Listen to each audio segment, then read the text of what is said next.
So, as I said, we are still discussing chapter 3 of this William Stelling book, जिसका title है top level view of computer function and interconnections. But in today's lecture, we will discuss about how program flow or control of program flow, switches, or simply how program flow works when we use interrupts, and in other case when interrupts are not involved. और यही वजह है कि मैंने last lecture में interrupts पे पूरा एक लेक्चर किया था, रिकॉर्ड किया था और डिलीवर किया था, अगर आपको याद हो, क्योंकि इस वाले लेक्चर में वो कॉन्सेप्ट्स वो काफ़ी हद तक हेल्प करेंगे आपको समझने में चीज़ों को.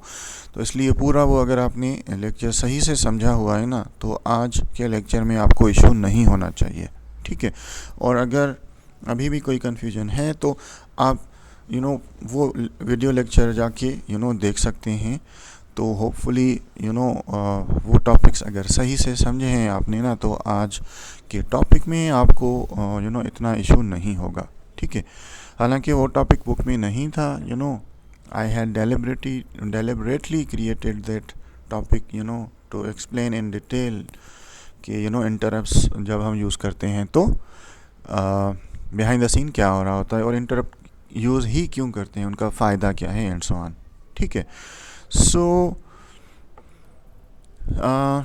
This slide shows you can से कि एक यूज़र प्रोग्राम जो है उसमें हो सकता है एक टिपिकल यूज़र प्रोग्राम में इस तरह के सेक्शंस या सेगमेंट्स या पोर्शन हो सकते हैं. तो एक साइड पे ऑथर ने यूज़र प्रोग्राम जो है उसको दिखाया है, और दूसरी साइड पे आईओ प्रोग्राम जो है उसने वो दिखाया है. अब ये इंटरप्ट्स वाली क्लास में भी हमने डिस्कस किया था डिटेल में, अगर आपको याद हो. तो हमने कहा था कि एक टिपिकल प्रोग्राम में सिर्फ़ और सिर्फ कंप्यूटेशंस नहीं होती, ठीक है ना. हम जो है वो कंप्यूटेशन भी कर रहे होते हैं, कोई calculation, plus minus multiply, if else, कुछ इस तरह के काम, और फिर इनपुट आउटपुट भी कर रहे होते हैं, ठीक है ना. तो अगर आपको याद हो आपने भी इस तरह के बहुत सारे प्रोग्राम्स बनाए होंगे, सिंपल कैलकुलेटर से लेके कोई बड़ी सी गेम की एग्जांपल भी ले सकते हैं आप. Almost every program involves some computation, and definitely there would be some input or output operation, or maybe combination of both operations, ठीक है ना. So in a typical computer program there are, you can say, both type of operations being performed. Simple computations, like plus minus multiply, and or XOR, so some logical operations, if else, switch, loop, etc. And some input or output operations, maybe taking input from user or displaying result on the screen, or maybe saving data onto the hard disk, maybe saving data or storing data in a database, or even maybe sending or receiving data from a network, ठीक है. तो ये सारी examples आप कह सकते हैं ऐसी हैं जिनमें इनपुट या आउटपुट ऑपरेशंस या दोनों इन्वॉल्व होते हैं. तो यहाँ पे भी वही दिखाया है ऑथर ने कि एक यूज़र प्रोग्राम में हो सकता है एक ब्लॉक ऑफ कोड हो, जिसको यहाँ पे कोड सेगमेंट 1 कह रहा है ऑथर, जिसमें some statements are written there. अच्छा, ये जो यूज़र प्रोग्राम है दिस मीन्स एक्चुअली ऑथर इससे ये बताने की कोशिश कर रहा है, जिसको मैं कह रहा हूँ नॉर्मल कंप्यूटेशन होती हैं जहाँ पे, ठीक है ना. यानी लेट्स सपोज आपका लिखा हुआ कोड में भी, या कोई भी software, let's suppose MS word की एग्जांपल ले लें, तो जो MS वर्ड का लिखा हुआ कोड है उसको वो यूज़र प्रोग्राम कह रहा है. तो अगर ब्राउज़र चल रहा है तो यहाँ पे जो ब्राउज़र का खुद का कोड है उसको यूज़र प्रोग्राम कह रहा है, ठीक है. और ये आईओ प्रोग्राम मीन्स कि जो इनपुट और आउटपुट ऑपरेशन हम परफॉर्म कर रहे हैं उसका जो बिल्ट इन कोड है, ठीक है, वो जब चलेगा, लेट्स सपोज C++ की बात करें हम, तो जब आप सी इन करते हैं तो आपको पता है सी इन का कोड आपने नहीं लिखा हुआ होता, वो आपने कोई वेरिएबल बनाया होता है और फिर उसमें इनपुट लेते हैं. लेकिन सी इन का कोड जो है, जो डेवलपर्स हैं C++ के, उन्होंने बनाया है, जो आईओ स्ट्रीम फाइल में होता है, और हम उसको इंक्लूड करते हैं. तो जब हम सी इन कॉल करते हैं तो उससे पहले हो सकता है हमने कोई वेरिएबल्स बनाए हों एंड सो ऑन, ठीक है। लेकिन जैसे ही हम सी इन का कोड लिखते हैं या सी आउट का, इस केस में हम आथर जो है उसने राइट की एग्जांपल ली है, ठीक है, लेकिन आप रीड की एग्जांपल भी ले सकते हैं। फॉर एग्जांपल सी इन के केस में हम कीबोर्ड से रीड करते हैं, या फाइलिंग से जब आप रीड करते हैं तो वो भी इनपुट आउटपुट में शामिल है। यहाँ पे लेकिन आथर ने राइट की एग्जांपल ली है कि हो सकता है हम किसी आउटपुट डिवाइस को हम राइट करते हैं, क्योंकि यूजुअली राइट ऑपरेशन जो है ना आउटपुट ऑपरेशन कंसिडर होता है, कि आप किसी डिवाइस पे डेटा जब भेज रहे हों from your program, so that operation is called writing, ठीक है ना। फॉर एग्जांपल स्क्रीन पे डिस्प्ले करना is also write operation, database में स्टोर करना is also write operation, similarly maybe storing data in a file is a write operation, और sending to a network is a write operation. Similarly जब आप किसी और जगह से, किसी और पोर्शन से, वेदर हार्डवेयर और समथिंग एल्स, अपने प्रोग्राम में डेटा रीड कर रहे हैं, तो वो फिर इनपुट कर रहे हैं जब आप, तो वो फिर रीड कहलाता है। फॉर एग्जांपल कीबोर्ड से जो हम डेटा लेते हैं इट इज़ कॉल्ड रीड करना या इनपुट करना, ठीक है। इसी तरह हो सकता है फाइल से रीड कर रहे हो आप, तो वो भी हम कहते हैं फाइल से, यानी आउटर वर्ल्ड से डेटा आपके प्रोग्राम में इन हो रहा है, तो that is an input operation और रीड ऑपरेशन। इसी तरह डेटाबेस से रीड करना, नेटवर्क से रीड करना एंड ऑल दैट, ठीक है। सो इनपुट मीन्स रीड करना, आउटपुट मीन्स राइट करना। तो आप दोनों एग्जांपल ले सकते हैं। यहाँ पे आथर ने राइट की ली है example, but you can consider और take example of reading as well. तो लेट्स सपोज आपने सी आउट जब किया, तो वो बिल्ट इन कोड है, कोई फंक्शन होगा, कुछ ना कुछ लिखा हुआ होगा, और वो कोड चलता है, ठीक है, kind of built in function चलता है, और उसके अंदर भी डेफिनेटली स्टेटमेंट्स होंगी, बिकॉज वो भी कोड है, एक प्रोग्राम है, तो वहाँ पे भी नंबर ऑफ इंस्ट्रक्शंस होंगी, because definition of a program it is a set of instructions, ठीक है ना। तो वो चलेगा, ठीक है ना। तो यहाँ पे आथर ने इसलिए दो अलग चीज़ें दिखाई हैं, ये यूज़र प्रोग्राम है, और उसमें हो सकता है आप कोई इनपुट या आउटपुट ऑपरेशन कर रहे हो, लाइक राइट ऑपरेशन, तो फिर हो सकता है फिर वो आयो जो प्रोग्राम है, यानी जो बिल्ट इन फंक्शन है इनपुट या आउटपुट का, वो कोड चलेगा, ठीक है। So that is denoted by this आयो प्रोग्राम। तो आथर कह रहा है हो सकता है एक कोड सेगमेंट 1 हो यूज़र प्रोग्राम का, फिर उसमें कोई कैलकुलेशन कर रहे हो आप एंड ऑल दैट, फिर हो सकता है आप कोई राइट ऑपरेशन परफॉर्म कर रहे हो, और फिर वो बिल्ट इन फंक्शन या जो आयो प्रोग्राम है उसका कोड चलेगा, ठीक है। उसको कोड सेगमेंट 4 कह रहा है आथर यहाँ पे, ठीक है। फिर क्या होगा कि फिर हो सकता है कि कोड सेगमेंट 2 हो वहाँ पे यूज़र प्रोग्राम का, अगेन एन अदर segment of user program where you may be performing some other set of computations etc. फिर हो सकता है एक और राइट कर रहे हो आप ऑपरेशन, तो अगेन क्या होगा, फिर ये आयो प्रोग्राम चलेगा, और फिर ये कंप्लीट होगा, तो फिर कोड सेगमेंट 3 जो है यूज़र प्रोग्राम का वो चलेगा।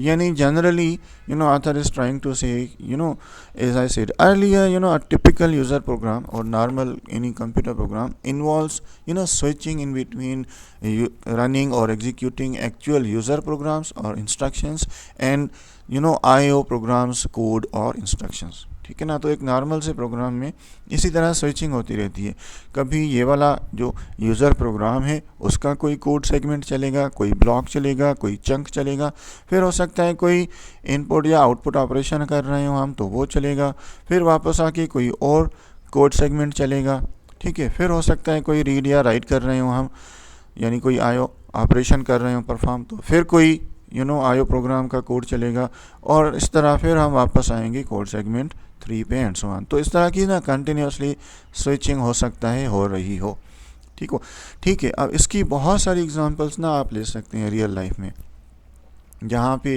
इस तरह का काम होता होगा। For example we can take example of MS word, I think वो काफ़ी सूटेबल एग्जांपल होगी इस केस में। तो लेट सपोज MS वर्ड में एक ऑप्शन होता है ऑटो सेव का, अगर आप में से किसी ने नोट किया हो ये चीज़, do you know auto save option? Okay. So auto save में क्या होता है, कोई सेटिंग करनी होती है आपको इनेबल, तो उसके बाद क्या होता है कि कि कुछ देर के बाद ना, भले आप कंट्रोल एस ना करें या खुद सेव ना करें अपनी फ़ाइल को, MS वर्ड ना खुद ब खुद थोड़ी थोड़ी देर के बाद ना उसको सेव करता जाता है। ठीक है, तो लेट सपोज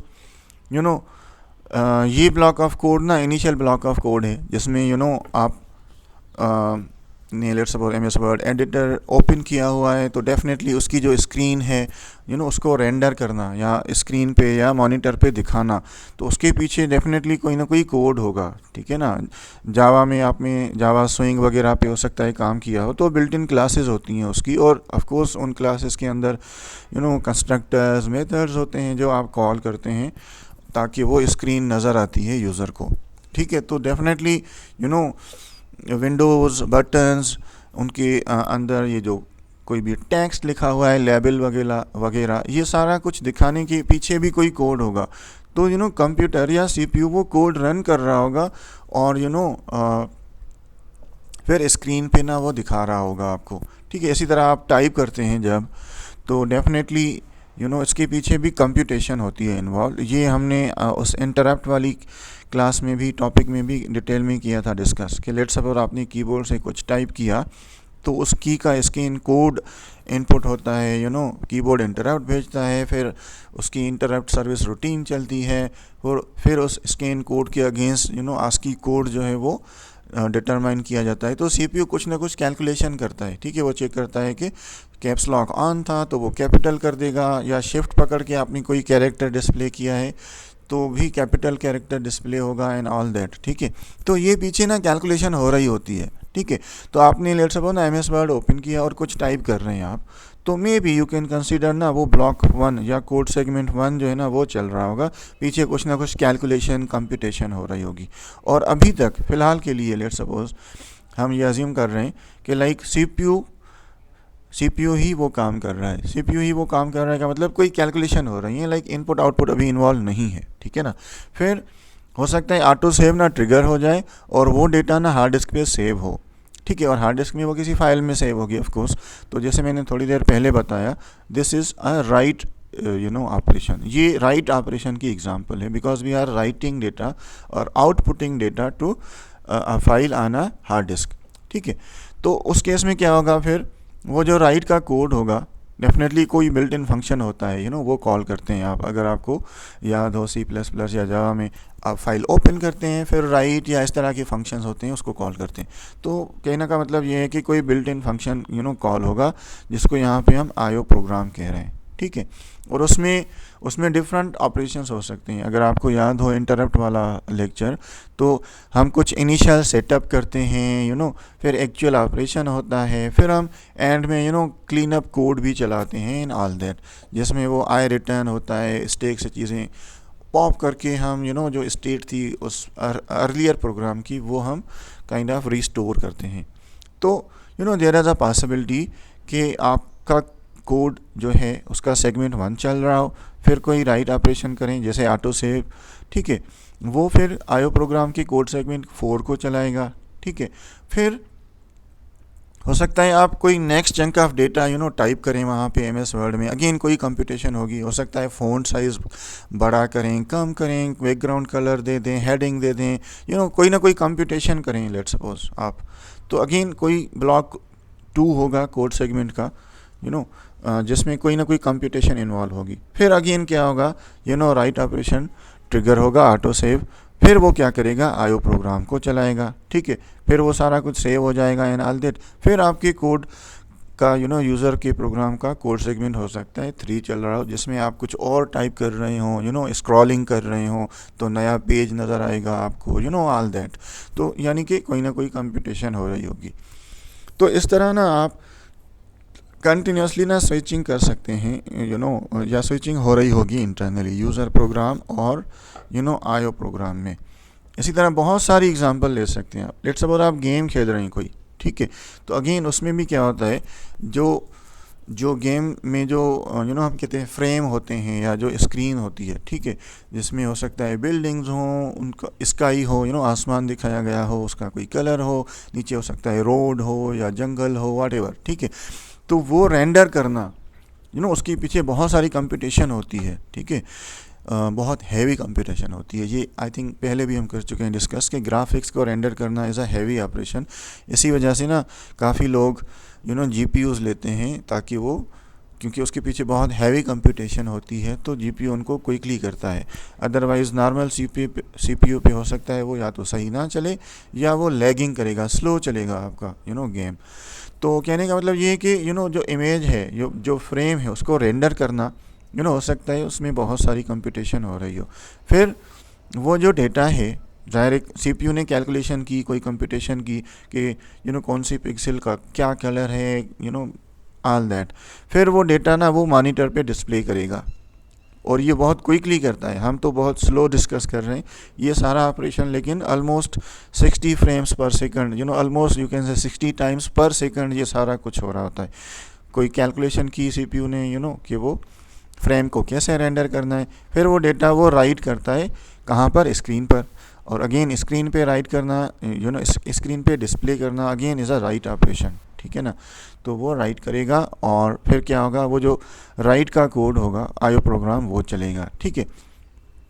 फिर उस दौरान क्योंकि डेफिनेटली स्क्रीन पे कैसे डिस्प्ले करना है, जो वीडियो कार्ड है उसके उसको वो डेटा बाइनरी फॉर्म में जाएगा एंड ऑल दैट। तो वो पूरा जो वीजीए कार्ड या वीडियो कार्ड होता है या जीपीयू व्हाटएवर, वो सारा कुछ लेके फिर स्क्रीन पे डिस्प्ले करता है एंड ऑल दैट, ठीक है।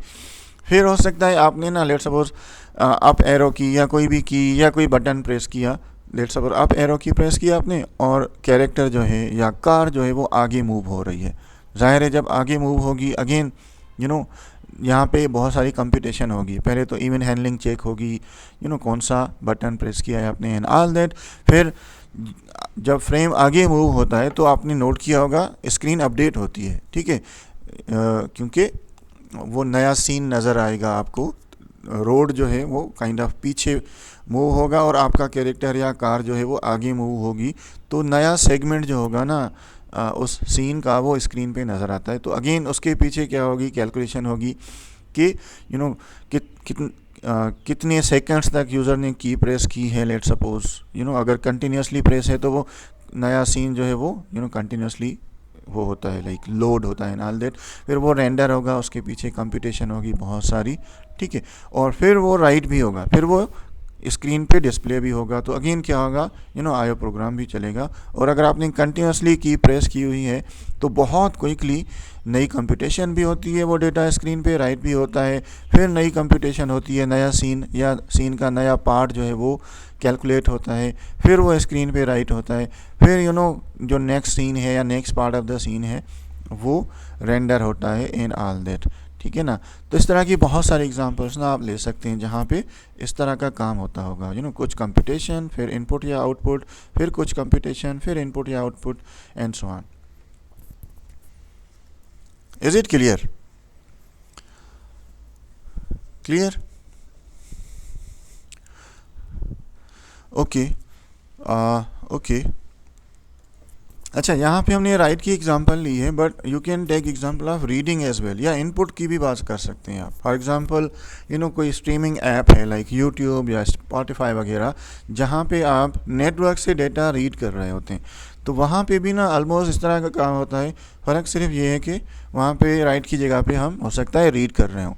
फॉर एग्जांपल जो सर्वर है यूट्यूब का, उसने कोई हो सकता है 10 या 20 सेकंड का ना वीडियो भेजा हो आपको, तो वो रिसीव करके आप, ठीक है ना, उसको फिर ना आप डिकोड करते हैं, क्योंकि वीडियो जो है ना वो इनकोड होके आता है, ठीक है। फिर वो डिकोड होता है, उसमें ऑडियो होता है, वो डिकोड होता है, कुछ ना कुछ कंप्यूटेशन होती है, ठीक है ना।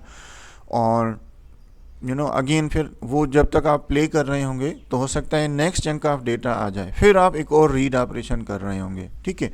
और उसको जो नेक्स्ट 10 या 20 सेकंड हैं उसको आप वीडियो के उस पार्ट को आप वो करेंगे, डिकोड करेंगे, ऑडियो को डिकोड करेंगे इन ऑल दैट, तो वो कंप्यूटेशन हो रही होगी इन ऑल दैट। फिर अगेन क्या होगा, नेक्स्ट चंक ऑफ डेटा जो ना आप रिसीव कर रहे होंगे। तो इसी तरह राइट भी हो सकता है, राइट की एग्जांपल भी ले सकते हैं आप, और रीड की भी, ठीक है। अब ये जो स्विचिंग हो रही है इन ऑल दैट, आथर ने ना इस स्लाइड पे 3 डिफरेंट केसेस जो है ना वो दिखाए हैं या दिखाने की कोशिश की है। सो यहाँ पे आथर ने ना एज आई सेड कि 3 तरह के केसेस या यू कैन से सिनारियोज़ के थ्रू ये जो स्विचिंग हम पीछे कर रहे थे ना उसको दिखाने की या समझाने की कोशिश की है। तो एक को हम कह रहे हैं ए कॉलम, ये जो लेफ़्ट वाला है, दूसरा बी है ये बीच वाला, और तीसरा सी है ये आखिरी वाला। तो ए वाला जो है उसमें इंटरप्ट्स इन्वॉल्व नहीं हो रही। तो अगर आपको इंटरप्ट वाली टॉपिक याद हो, उसमें हमने कहा था ना जो प्रोग्राम्ड आईओ होता है, तो ये ए जो है ना उसकी एग्जांपल है। और प्रोग्राम्ड आईओ में आपको पता है कि सीपीयू जब इनपुट या आउटपुट ऑपरेशन कर रहा होता है, तो जब वो आईओ ऑपरेशन इटसेल्फ हो रहा होता है तो सीपीयू उस दौरान वेट कर रहा होता है, कुछ और काम नहीं कर रहा होता। ठीक है ना। तो ये वाला जो कॉलम है ना ये उस चीज़ को दिखा रहा है। ठीक है। तो यहाँ पे क्या हो रहा है, अगेन इसी तरह के कोड सेगमेंट 1, कोड सेगमेंट 2 और 3 ये यूज़र प्रोग्राम है, और कोड सेगमेंट 5 और 4 जो है वो जो आईओ प्रोग्राम है उसका है। तो यहाँ पे भी you can C user program है, उसका कोड सेगमेंट 1 है, 2 है, 3 है, और फिर आईओ प्रोग्राम है उसका कोड सेगमेंट 4 और 5 है। ठीक है। और इसके बीच में ये राइट ऑपरेशन हो रहा है। तो लेट्स सपोज यूज़र प्रोग्राम का कोड सेगमेंट 1 चलेगा, तो ये एरो वो दिखा रहा है कि नॉर्मली ना सीक्वेंशियल वे में टॉप टू बॉटम जो है वो इंस्ट्रक्शंस चलती हैं। ठीक है। तो यहाँ से लेके यहाँ तक ना कोड सेगमेंट 1 चला, फिर एक राइट ऑपरेशन हुआ। और राइट ऑपरेशन क्यों होता है ये पूरा हम पिछली स्लाइड में कर चुके हैं डिस्कस। ठीक है। तो एक राइट ऑपरेशन हुआ तो क्या होगा, वो जो आईओ कोड है या राइट का जो कोड है बिल्ट इन कोड वो चलेगा। तो एरो आप देख सकते हैं इधर जा रहा है, और आईओ प्रोग्राम जो है ना वो चलेगा। अच्छा, आईओ प्रोग्राम में भी ना 3 पार्ट हैं यू कैन से। एक ये कोड सेगमेंट 4 है, फिर आईओ कमांड है, और फिर 5 है। ठीक है। तो कोड सेगमेंट 4 जो है इसमें आप कह सकते हैं इनिशियल सेटिंग होती है। फॉर एग्ज़ाम्पल जो डेटा आप राइट करना चाह रहे हैं वो उस इनपुट आउटपुट डिवाइस का जो हो सकता है कोई ड्राइवर हो, उसको डेटा भेजा जाएगा, और उसके अंदर हो सकता है बफर में टेम्पररीली सेव हो। ठीक है। और उसकी इनिशियल कुछ सेटिंग हो रही हो एंड ऑल दैट। ठीक है ना। लेट्स सपोज प्रिंटर की एग्जांपल लें हम, तो वो डेटा प्रिंटर को भेजा जाएगा, और ये जो पार्ट है ब्लॉक 4 ये इनिशियल सेटिंग करेगा, लाइक प्रिंटर के बफर में सेव करना वो डेटा। अभी तक ना इटसेल्फ प्रिंटिंग प्रोसेस जो होता है वो इन्वॉल्व नहीं हुआ। ठीक है ना। यहाँ पे कोड सेगमेंट 4 की जब हम बात कर रहे हैं, this is like initial setup. Buffer में डेटा सेव हुआ, उसकी जो कोई रजिस्टर्स वगैरह की सेटिंग होती है एंड ऑल दैट। ठीक है।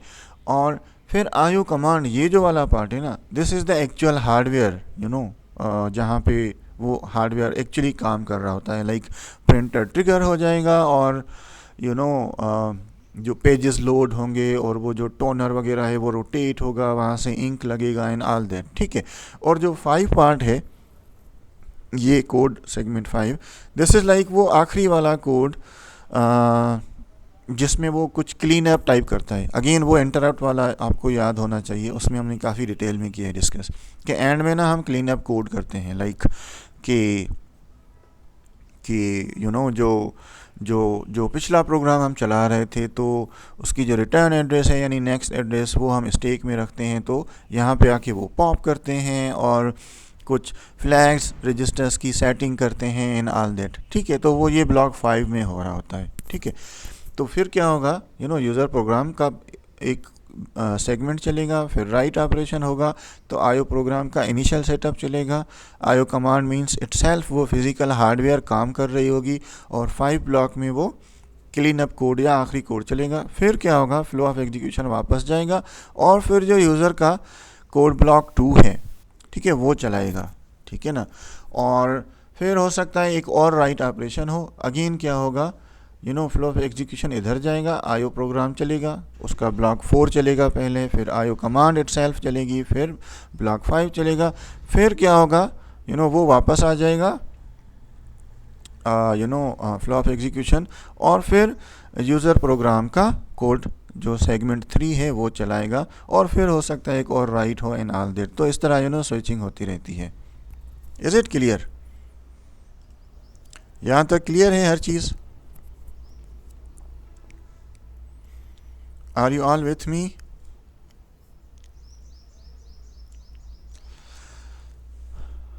ओके। Okay okay.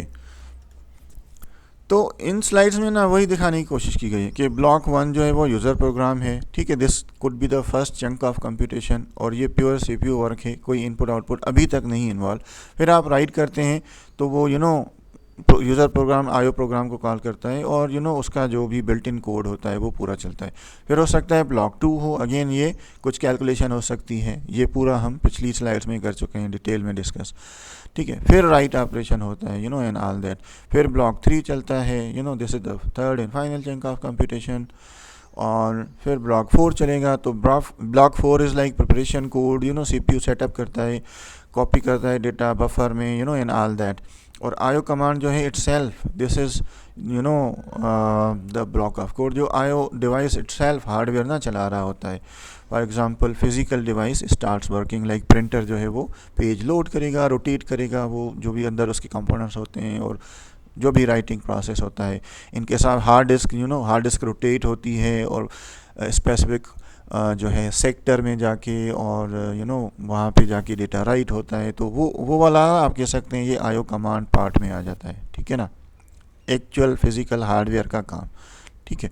और ब्लॉक 5 जो है वो कंप्लीशन या क्लीन अप कोड होता है, सेटिंग में स्टेटस फ्लैग, बफर को फ्री करना और यूज़र प्रोग्राम को नोटिफाई करना, स्टैक से वो चीज़ें पॉप करके फिर वो रिटर्न एड्रेस लेके इन ऑल दैट जो डिफरेंट पार्ट है वो चलाना, वो सारा कुछ, ठीक है, maybe something like that. जी कोई सवाल है? जी सबा आर यू देयर बेटा? Do you have any question? आपने हैंड रेज किया हुआ है।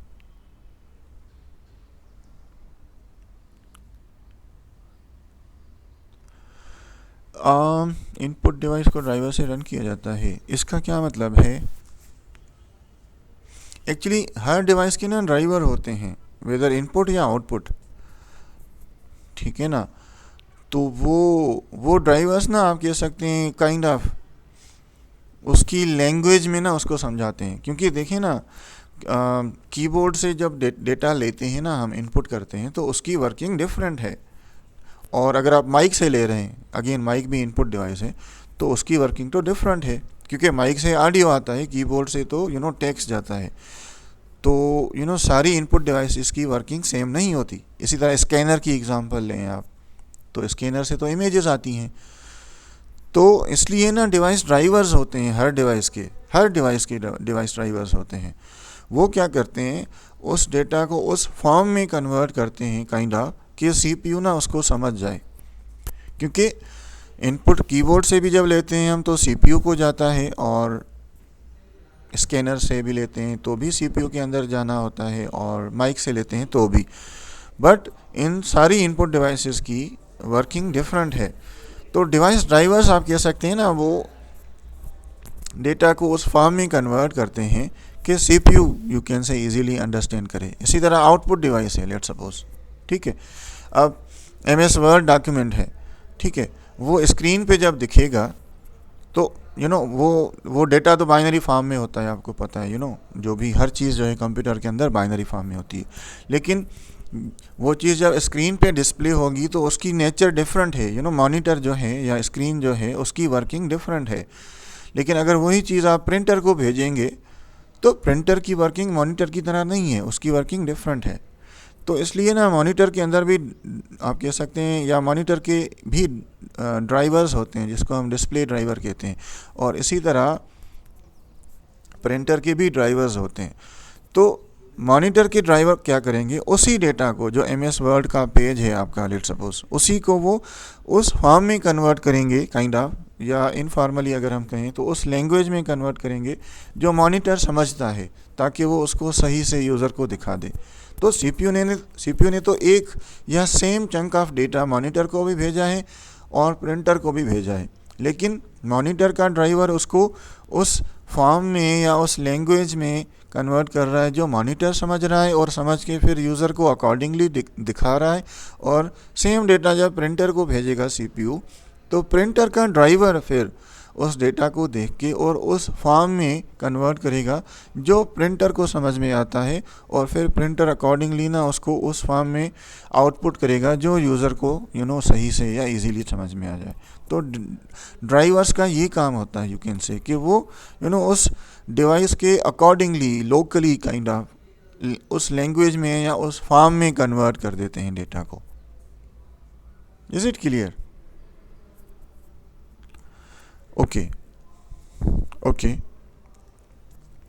सो यहाँ पे उसी की एक्सप्लेनेशन है काइंड ऑफ जो फिगर है ऊपर, और यहाँ पे भी ना वही सारी आप कह सकते हैं कि चीज़ डिटेल में डिस्कस की गई है जो पीछे हम कर चुके हैं। एक्चुअली वो बता रहा है कि पहले क्या हो रहा है, यूज़र प्रोग्राम का ब्लॉक 1 चल रहा है, फिर वो कोई राइट ऑपरेशन कॉल कर रहा है तो kind of built in function जैसे हम कॉल करते हैं तो जंप कर जाता है फ्लो ऑफ एग्जीक्यूशन किसी और जगह पे, क्योंकि वो जो बिल्ट इन फंक्शन का कोड है वो भी डेफिनेटली कोई प्रोग्राम है, सेट ऑफ इंस्ट्रक्शंस हैं, और वो रैम में किसी और जगह पे पड़ा हुआ होगा, तो एक जगह से जंप कर जाता है, यू कैन से, फ्लो ऑफ एग्जीक्यूशन किसी दूसरी जगह पे।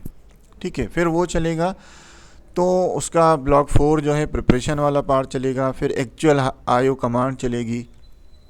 अब जब एक्चुअल आईओ कमांड चलेगी तो हम कह रहे थे ना कि यहाँ पे ना फिजिकल डिवाइस स्टार्ट्स वर्किंग। अच्छा, in case of no interrupt, ये हमने किया था डिस्कस लास्ट लेक्चर में कि जब आईओ ऑपरेशन हो रहा होता है तो सीपीयू उस वक्त कुछ नहीं कर रहा होता, अगर इंटरप्ट्स इन्वॉल्व नहीं है वो वाले केस में। तो यहाँ पे हम वही वाला केस कर रहे हैं डिस्कस। तो यहाँ पे ना वही चीज़ बताने की कोशिश की गई है कि जब ये आईओ कमांड चलती है तो उस वक्त क्या होता है, सीपीयू जस्ट सिट्स वेटिंग और आइडल इट। जब प्रिंटर फिजिकली मूव कर रहा है पेपर को, इंक लगा रहा है, इन ऑल दैट जो भी प्रोसेस होता है, CPU which can execute billions of instructions per second is doing absolutely nothing.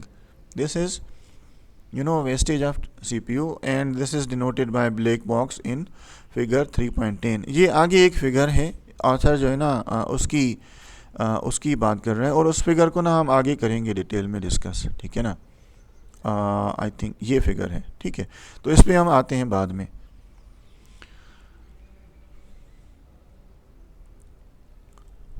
क्या होता है, सिंपल फिलहाल ये समझ लें आप कि सीपीयू जस्ट वेट कर रहा होता है आइडल, और जस्ट पोल कर रहा होता है डिवाइस को, चेक कर रहा होता है कंटिन्यूसली कि तुमने काम कंप्लीट कर लिया, और कोई और काम नहीं करता। ठीक है ना, तो ये सारी उसकी डिटेल है। फिर जो है प्रिंटर फिनिश करता है अपना राइट ऑपरेशन, फिर जो है ब्लॉक 5 चलता है जिसमें वो क्लीन अप कोड होता है, और उसके बाद यूज़र प्रोग्राम जो है ब्लॉक 2 चलाता है उसका। ठीक है, और फिर अगेन एक और राइट ऑपरेशन चलता है, और ये काइंड ऑफ साइकिल चलता है पूरा का पूरा। ठीक है, तो यहाँ पे वही डिस्कस किया। अच्छा, फिर आता है कॉलम बी, विथ इंटरप्ट वाला, लेकिन interrupt with short IO wait. ठीक है, ये वाला बीच वाला कॉलम। अब इसमें क्या हो रहा है कि इंटरप्ट्स इन्वॉल्व हैं। ठीक है, ये वाले केस में इंटरप्ट्स नहीं थी, यहाँ पे ना इंटरप्ट्स इन्वॉल्व हैं, लेकिन जो आईओ ऑपरेशन है ना वो शॉर्ट है या क्विक है, यू कैन से। ठीक है, ये थोड़ा जहन में रखिएगा। और एक और चीज़ कि बीच में ना ये क्रॉस लगा हुआ है, और आथर उसको बता रहा है लेबल करके कि क्रॉस का मतलब है ना यहाँ पे इस पर्टिकुलर जगह पे जहाँ पे क्रॉस दिखाया जा रहा है वहाँ पे ना इंटरप्ट अकर हो रही है। ठीक है, तो आपको पता है लास्ट लेक्चर में अगेन हमने डिटेल में डिस्कस किया था कि जब इंटरप्ट्स इन्वॉल्व होती हैं या इंटरप्ट ड्रिवन आईओ जो होता है तो उसमें सीपीयू आइडल नहीं बैठा होता जब वो इनपुट आउटपुट ऑपरेशन चल रहा होता है। तो जब आईओ ऑपरेशन चल रहा होता है तो सीपीयू उस दौरान कोई और काम हो सकता है कर रहा हो, फिर आईओ डिवाइस उसको इंटरप्ट करती है, और फिर सीपीयू इंटरप्ट को हैंडल करता है इन ऑल दैट, फिर जो पहले काम कर रहा था ना वो रिज्यूम करता है। ठीक है, तो यहाँ पे भी ना वही दिखाने की कोशिश की गई है कि ये एरो से देख सकते हैं आपके नॉर्मल यूज़र प्रोग्राम जो है उसका चंक या सेगमेंट 1 चलेगा, फिर एक राइट ऑपरेशन होगा, तो अगेन क्या होगा, वो बिल्ट इन कोड चलेगा, उसका आईओ पार्ट जो इनिशियल सेटअप है वो पूरा चलेगा, और आईओ कमांड यहाँ पे क्या होता है, एक्चुअल वो फिजिकल हार्डवेयर स्टार्ट्स वर्किंग। तो ये जब हो रहा है व्हेन, क्योंकि इनिशियल सेटअप जो है ये ब्लॉक 4 जो है इसमें भी ना थोड़ी बहुत हो सकता है सीपीयू की इन्वॉल्वमेंट हो। ठीक है ना, कि वो बफर को डेटा सेंड करेगा, फ्लैग रजिस्टर को कुछ सेटिंग करेगा एंड ऑल दैट। लेकिन जब एक्चुअल आईओ कमांड चल रहा है, जहाँ पे एक्चुअल हार्डवेयर स्टार्ट्स वर्किंग, उस वक्त ना सीपीयू क्या कर रहा है, वेट नहीं कर रहा, वो वापस आ रहा है और वो क्या कर रहा है, जो यूज़र प्रोग्राम का ब्लॉक 2 है ना वो चला रहा है। अब वो चला ही रहा था, हो सकता है कंप्लीट ना चलाया उसने, क्यों, क्योंकि शॉर्ट आईओ है, ठीक है, यानी आईओ जो ऑपरेशन है वो शॉर्ट है, यानी कम टाइम लेने वाला है, या हो सकता है कि वो डिवाइस ना बहुत फास्ट हो, उसने जल्दी से आईओ ऑपरेशन कंप्लीट कर लिया, मे बी, ठीक है। तो उस केस में क्या हो रहा है, सीपीयू ना सेगमेंट 2 चला रहा था, तो बीच में ही ना इंटरप्ट आ गई, क्योंकि ये एक्स डिनोट कर रहा है इंटरप्ट को, ये हमने पहले डिस्कस किया। तो वो ब्लॉक 2 चला रहा था तो बीच में इंटरप्ट आ गई। अब सीपीयू क्या कर रहा है, उसने कंप्लीट नहीं चलाया वो कोड सेगमेंट 2, तो इसलिए ना आथर ने इसको पार्शियल लिखा हुआ है, लाइक 2A, और फिर इंटरप्ट आ गई। तो फिर क्या होगा, जब इंटरप्ट आ गई तो अगेन क्या होगा, सीपीयू क्या कर रहा है, इंटरप्ट हैंडलर चला रहा है, ठीक है, और फिर वो क्लीन अप कोड चलेगा उसका एंड ऑल दैट। फिर क्या होगा, सीपीयू वापस जा रहा है उधर, और फिर जो रिमेनिंग पार्ट है ब्लॉक 2 का या सेगमेंट 2 का, जिसको आथर 2B कह रहा है यहाँ पे, वो चलेगा, ठीक है ना। सो नॉर्मल, लाइक नॉर्मल चला, राइट ऑपरेशन के लिए इनिशियल सेटअप चला, आईओ कमांड चल रही है तो वापस आया, partial part of the block 2 चलाया, इंटरप्ट आ गई तो इंटरप्ट हैंडलर चलाया उसने, फिर वो ख़त्म हुआ तो वापस आया, और जहाँ पे इंटरप्ट आई थी उसके नेक्स्ट इंस्ट्रक्शन से फिर रिज्यूम करेगा। फिर अगेन क्या होगा, एक और राइट ऑपरेशन है, तो again built in function call होगा, उसका इनिशियल सेटअप होगा, आईओ कमांड जब चलेगी तो सीपीयू वेट नहीं करेगा, वो वापस आ रहा है, और जो सेगमेंट 3 है यूज़र प्रोग्राम का उसको चला रहा है, लेकिन पार्शली ही चलाया था अभी के बीच में अगेन इंटरप्ट आ गई। फिर क्या होगा, सीपीयू इंटरप्ट हैंडलर चला रहा है, वो जब ख़त्म हुआ तो वहाँ से वापस आया, और फिर जो रिमेनिंग पार्ट है ब्लॉक 3 का, जिसको 3B कह रहा है आथर, वो चला रहा है, ठीक है। और ये अगेन एक और राइट हो सकता है ऑपरेशन, एंड ये पूरा साइकिल काइंड ऑफ थिंग जो है ना रिपीट हो रही होगी। Is it clear? Okay, so this is case 2, ठीक है ना, या ब्लॉक 2 ये वाला जो है, जहाँ पे इंटरप्ट्स इन्वॉल्व हैं लेकिन शॉर्ट आईओ वेट है। तो यहाँ पे अगेन वही एक्सप्लेनेशन देने की कोशिश की गई है, ब्लॉक 1 चलेगा, फिर राइट चलेगा, आईओ प्रोग्राम इनिशियल सेटअप, फिर जो एक्चुअल आईओ कमांड चलेगी जब physical device starts working. Now what happens, control immediately returns to the user program, printer is now working on its own in the background and CPU does not wait for it, it continues running block 2 of the user program, वो वेट नहीं कर रहा। और ये हमने किया था डिस्कस उसमें इंटरप्ट्स वाली क्लास में, कि इंटरप्ट ड्रिवन आईओ का यही फ़ायदा है कि जब आईओ ऑपरेशन हो रहा होता है तो उस दौरान सीपीयू वेट नहीं करता उस डिवाइस का, वो कोई और काम कर रहा होता है या कर सकता है, ठीक है। एंड देन वही बताने की कोशिश की गई है कि यूज़र प्रोग्राम चल रहा होता है लेकिन ब्लॉक 2 पूरा नहीं चला, वो स्प्लिट है 2 पार्ट्स में, ए पार्ट चल रहा है, बीच में इंटरप्ट आ जाती है, ये एक्स मार्क उसको डिनोट कर रहा है, तो फिर वो आईओ प्रोग्राम चलता है, इंटरप्ट हैंडल होती है एंड ऑल दैट, ठीक है। और फिर जो है जो 2B पार्ट है वो जो है इंटरप्ट के बाद after the interrupt is served, CPU उसके बाद चलाता है।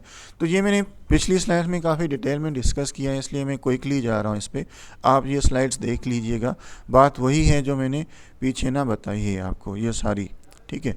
तो वही बताने की कोशिश की गई है कि इंटरप्ट हैंडलर चलता है, ब्लॉक 5 क्लीन अप कोड होगा या कंप्लीशन कोड होगा वो चलेगा, और उसके बाद जो है 2B पार्ट चलेगा। और सेम चीज़ जो है वो ब्लॉक 3 में भी होती है कि जब सेकंड राइट चलता है तो सीपीयू वेट नहीं करता, वो ब्लॉक 3 को चलाता है, पार्शली 3A तक चलाया होता है तो बीच में इंटरप्ट आ जाती है, और फिर इंटरप्ट हैंडल करने के बाद जो है पार्ट जो है पार्शल 3B चलाता है इन ऑल दैट, ठीक है।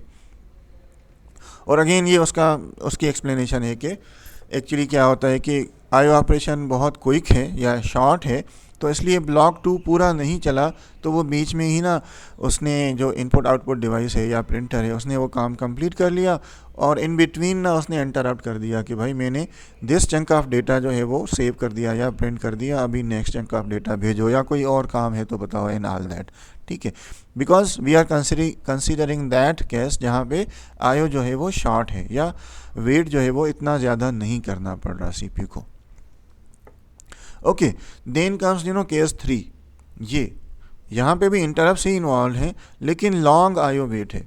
अब फ़र्क क्या है यहाँ पे कि जो आयो ऑपरेशन है ना वो ज़्यादा टाइम लेने वाला है। इस केस में हम एग्जांपल ऐसी ले रहे हैं या आथर ने एग्जांपल ऐसी ली है, तो उस केस में कैसे वर्किंग होगी वो दिखाने की कोशिश की है आथर ने। तो अगेन क्या हो रहा है कि first segment of user program is executed, then a write operation is perform. तो CPU क्या करेगा, रन करेगा that IO program, and initial block of that IO program will run, which is denoted by this block 4, which contains initial setup code and all that. Then the IO command is triggered. This is the point where physical hardware itself starts working. So when this part is executed, again like part B, CPU does not wait for the IO device to complete. What does it do? It comes back and starts executing the block 2 of the user program. ठीक है ना, वो क्या कर रहा है कि जब ये IO कमांड यानी physical device starts working itself, तो उस वक्त वो वेट नहीं कर रहा, वो वापस आ रहा है और जो ब्लॉक 2 है यूज़र प्रोग्राम का वो चला रहा है। तो इस केस में क्या है, बिकॉज जो IO ऑपरेशन है वो ज़्यादा टाइम लेने वाला है, it runs for longer time. तो क्या हो रहा है कि CPU ना पूरा ब्लॉक 2 चला रहा है उसका यूज़र प्रोग्राम का, बीच में इंटरप्ट नहीं आ रही लाइक दिस। ठीक है, वो पूरा चला रहा है और नेक्स्ट राइट तक आ गया। ठीक है, अगेन नेक्स्ट राइट जो है ना हो सकता है नेक्स्ट राइट जो है again it could be sending next chunk of data to the printer. ठीक है, लेकिन प्रिंटर ने अभी तक वो पहला चंक ही चला रहा था, तो हो सकता है CPU थोड़ा वेट कर ले इधर कि पहला जो चंक ऑफ डेटा था ना वो प्रिंट हो जाए। तो इसलिए ना इसको थोड़ा सा कहा जा रहा है कि लॉन्गर टाइम हो सकता है वेट करना पड़े CPU को। और ये अगेन जो आगे वाली फिगर्स है ना उनमें ज़्यादा क्लियर आपको समझ में आएगा। ठीक है, बट द पॉइंट इज़ कि ब्लॉक 2 जो है वो पूरा चला लिया है CPU ने। फिर सेकंड राइट ऑपरेशन आ गया। अगेन राइट जो है वो CPU का काम नहीं है, ये वाला जो पार्ट है ना आप कह सकते हैं जो यूज़र प्रोग्राम है वो CPU चलाता है, और जो राइट वाला पार्ट है या ये जो राइट साइड पे दिखाने की कोशिश की गई है ये वो इनपुट आउटपुट डिवाइस चलाती है, यू कैन से। तो राइट ऑपरेशन आ गया तो CPU ना अभी आगे नहीं जाएगा, थोड़ा सा वेट करेगा कि जो पिछला राइट था ना वो कंप्लीट हो जाए। ठीक है, वो कंप्लीट होगा तो क्या होगा, फिर जो है ना सेकंड राइट इनिशिएट होगा और इनिशियल सेटअप चलेगा and IO command will start executing and the physical device will start working. Then again CPU returns back and वो क्या कर रहा है, वो block 3 of the user program जो है ना उसको एग्जीक्यूट कर रहा है जब तक वो प्रिंटर जो है ना वो सेकंड राइट को चला रहा है। ठीक है, और again because we are assuming longer time taking operation है, तो इसलिए वो ब्लॉक 3 पूरा चला रहा है CPU, बीच में कोई इंटरप्ट नहीं आ रही लाइक दिस, और फिर नेक्स्ट राइट पर पहुंच गया CPU। अगेन हो सकता है थोड़ा सा वेट करना पड़े उसे, बट मे बी यहाँ पे जब पहुंच गया तो फिर क्या होगा कि प्रिंटर उसको इंटरप्ट करेगा, और इवन यहाँ पे भी ऐसे ही हुआ था। ठीक है, तो जब पहला राइट चल रहा था और ये IO कमांड चल रहा था तो CPU इधर आया, ब्लॉक 2 पूरा चलाया, फिर क्या हुआ प्रिंटर ने इंटरप्ट दी कि मैंने वो पहला राइट जो है ना वो कंप्लीट कर लिया, तो वो इंटरप्ट हैंडलर चलेगा और ब्लॉक 5 चलेगा क्लीन अप कोड, फिर वो CPU इधर जाएगा, दूसरा राइट कमांड चलेगा तो उसका इनिशियल सेटअप चलेगा, ब्लॉक 4 IO कमांड इटसेल्फ चलेगी, तो अगेन CPU वापस आएगा, वो पूरा ब्लॉक 3 चला लेगा और थर्ड राइट तक आ गया, और फिर क्या होगा इंटरप्ट आएगी तो CPU क्या करेगा, इंटरप्ट को हैंडल करेगा, ब्लॉक 5 चलाएगा क्लीन अप कोड और फिर वापस आएगा, and then may be there may be third write operation triggered and so on. ठीक है, तो ये भी इंटरप्ट वाला केस ही है, बट फ़र्क सिर्फ ये है कि यहाँ पे IO जो ऑपरेशन है वो ज़्यादा टाइम लेने वाला है जस्ट। ठीक है, तो यहाँ पे उसकी भी एक्सप्लेनेशन देने की कोशिश की गई है। जी कोई सवाल है?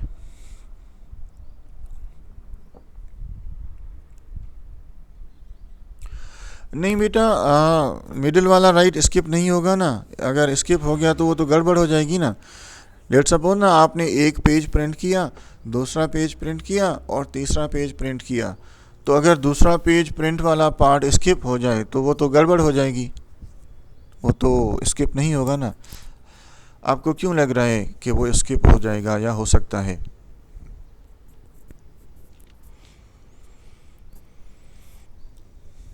कैन यू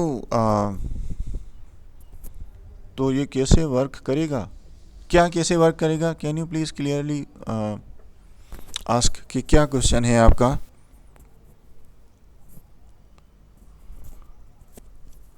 समझ नहीं आया। Okay okay, I am trying again. थोड़ा सा प्लीज़ गौर करिएगा।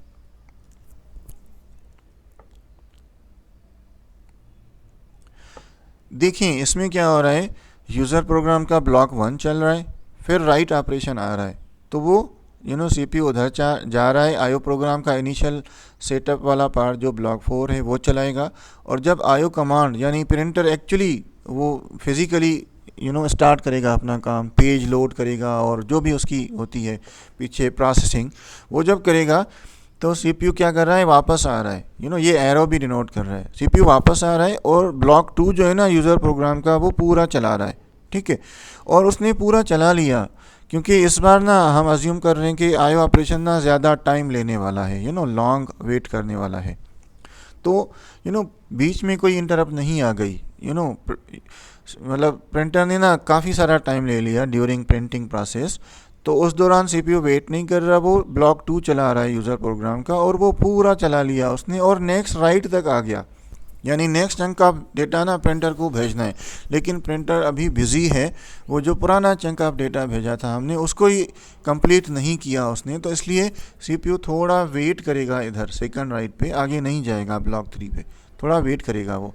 ठीक है, फिर क्या होगा, जब प्रिंटर ने वो पुराना पहला राइट कंप्लीट कर लिया तो वो इंटरप्ट भेजेगा। तो अब क्या करेगा सीपीयू, ये एरो डिनोट कर रहा है, सीपीयू क्या करेगा, इंटरप्ट हैंडलर चलाएगा। ठीक है ना, और इंटरप्ट हैंडलर चलाएगा और ब्लॉक 5 चलाएगा जो फाइनल कंप्लीशन कोड होगा एंड ऑल दैट। फिर वो वापस आएगा और क्या होगा, सेकंड राइट ना अब इनिशिएट होगा, तो वो अगेन क्या करेगा, सेकंड राइट इंटरप्ट हो रही है, इंटरप्ट हैंडलर चल रहा है, वापस आ रहा है, और फिर ये जो एरो है ना ये बता रहा है कि सेकंड राइट ऑपरेशन अब वो चलेगा, उसका ब्लॉक 4 इनिशियल सेटअप चलेगा एंड ऑल दैट। फिर आईओ कमांड चलेगी, यानी प्रिंटर फिजिकली काम करना शुरू करेगा, तो सीपीयू क्या करेगा, वापस आएगा। तो ये वाला जो एरो है ना वो बता रहा है कि सीपीयू वापस आ रहा है और वो क्या कर रहा है, ब्लॉक 3 चला रहा है। जब तक सेकंड राइट परफॉर्म कर रहा है प्रिंटर, सीपीयू उस वक्त तक क्या कर रहा है, ब्लॉक 3 चला रहा है यूज़र प्रोग्राम का। ठीक है, और वो चला लिया उसने, कंप्लीट कर लिया, बीच में कोई इंटरप्ट नहीं आई लाइक दिस केस। ठीक है, और इवन जो थर्ड राइट है वहाँ तक पहुँच गया सीपीयू। ठीक है, लेकिन प्रिंटर ना अभी वो सेकंड राइट कर रहा है परफॉर्म। ठीक है, तो सीपीयू आगे नहीं जाएगा, इधर वेट करेगा। और फिर क्या होगा, जब सेकंड राइट प्रिंटर ने कंप्लीट कर लिया ना, फिर वो क्या करेगा, इंटरप्ट भेजेगा कि मैंने कंप्लीट कर लिया। अब अगेन क्या होगा, सीपीयू जाएगा, इंटरप्ट हैंडल करेगा, ये वाले एरो से देखें, इधर जाएगा, इंटरप्ट हैंडल होगी, ब्लॉक 5 चलेगा एंड ऑल दैट। फिर वो क्या करेगा, वापस आएगा इधर ये वाले एरो से, और फिर हो सकता है थर्ड राइट वो इनिशिएट करे एंड ऑल दैट। तो ये पूरा साइकिल चलेगा इस तरह। Is it clear? Okay okay,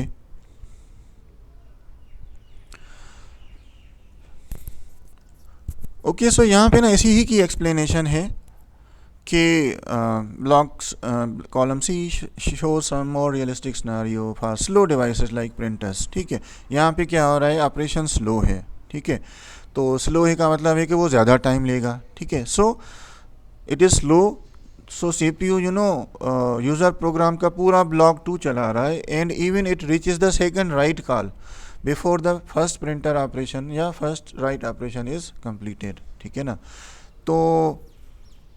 तो यही बात है कि वो ज़्यादा टाइम ले रहा है एंड ऑल दैट। तो क्या हो रहा है कि you know user program hits the second write but the IO program is still busy with the first one, so the user program gets stuck. यहाँ पे ना यूज़र प्रोग्राम को थोड़ा वेट करना पड़ता है, क्योंकि जैसे मैंने कहा ना कि राइट पार्ट जो है वो आयो ऑपरेशन है, तो सेकंड राइट पे जब आ गया ना सीपीयू, तो वो वेट करेगा प्रिंटर का कि वो पहला राइट कंप्लीट कर ले। ऐसे नहीं है वो इसको स्किप करके और आगे चला जाए, ऐसे नहीं होगा, वो वेट करेगा थोड़ा, और जब प्रिंटर इंटरप्ट देगा तो वो हैंडल करेगा, और फिर जो है ना सेकंड राइट जो है ना वो इनिशिएट करेगा सीपीयू। ठीक है ना, तो यही बात बताने की कोशिश की गई है यहाँ पर। So it must wait in the diagram, this is shown as the user program pausing at the second write line. ठीक है, और इंटरप्ट हैंडल चलेगा, उसके बाद फिर क्या होगा कि वो चलेगा। और दूसरी चीज़ के लाइक द ब्लॉक केस 2, यहाँ पे जो है ना 2A और 2B में डिवाइड नहीं हुआ ये block 2, because entire block 2 is executed before the interrupt arrives. ठीक है, बिकॉज वी आर अज्यूमिंग कि वो आयो ऑपरेशन जो है वो बहुत ज़्यादा टाइम लेने वाला था। बट द पॉइंट इज़ कि फर्स्ट आयो रेन कनकरेंटली ड्यूरिंग ब्लॉक 1। ठीक है ना, मतलब पॉइंट ये है कि जब पहला राइट ऑपरेशन चल रहा था तो सीपीयू वेट नहीं कर रहा था, उसने वो सेकंड ब्लॉक ऑफ कोड ना चला लिया, तो that is you can say an indication of better utilization of CPU कि सीपीयू वेट नहीं कर रहा। ठीक है ना, so some time is saved as compare to scenario A में भी थोड़ा सा वेट ज़्यादा करना पड़ रहा हो सीपीयू को, बट एटलीस्ट केस ए जो है या सिनेरियो ए जो है उससे बेहतर यूटिलाइजेशन हो रही है सीपीयू की।